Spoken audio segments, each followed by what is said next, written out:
ఓసారి యూనివర్సిటీకి సెక్యూరిటీ లేకుండా వెళ్లి చూడు అంటూ మంత్రి తలసాని శ్రీనివాస్ యాదవ్ కి సీఎల్పీ నేత బట్టి విక్రమార్క సవాల్ విసిరారు. మన తలసాని చేసిన కామెంట్స్ పై ఆయన ఫైర్ అయ్యారు. ఇందిరమ్మ ఇచ్చిన భూములే పేదల దగ్గర ఉన్నాయని తెలిపారు. తలసాని ఇచ్చిన భూములు ఎన్ని, నువ్వు చేసిన అభివృద్ధి ఏముంది అంటూ ప్రశ్నల వర్షం కురిపించారు. అప్పులు తేవడం, మద్యం అమ్మకాలు పెంచడమే కదా మీరు చేసింది అంటూ కీలక వ్యాఖ్యలు చేశారు. తలసాని ప్రియాంక గురించి మాట్లాడే వ్యక్తే అంటూ మండిపడ్డారు. ఆత్మహత్యలకు పురికొల్పింది టీఆర్ఎస్ఏ. ఒకసారి యూనివర్సిటీకి వెళ్లి బయటికి రా అంటూ సవాల్ విసిరారు. సెక్యూరిటీ లేకుండా ఉస్మానియా, కాకతీయ యూనివర్సిటీకి వెళ్లిరా అంటూ గట్టి సవాల్ విసిరారు.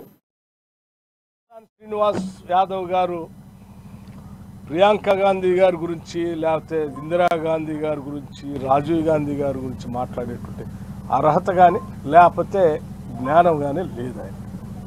ఆయన గురించి మనం మాట్లాడుకోవటం.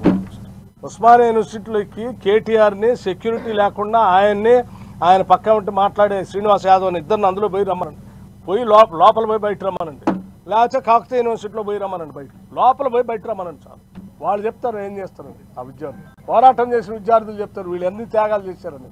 ఏదో 100 మంది సెక్యూరిటీ వాళ్ళని పెట్టుకొని 4 గోడల మధ్య మీడియా ముందు మాట్లాడుతూ, మీడియా మీకు చెప్పేటువంటి చూపించేవాళ్ళు ఉన్నారు కాబట్టి చూపించుకోవటం కాదు. ప్రజానాయకుడు అంటే ప్రజల్లోకి వెళ్ళవను.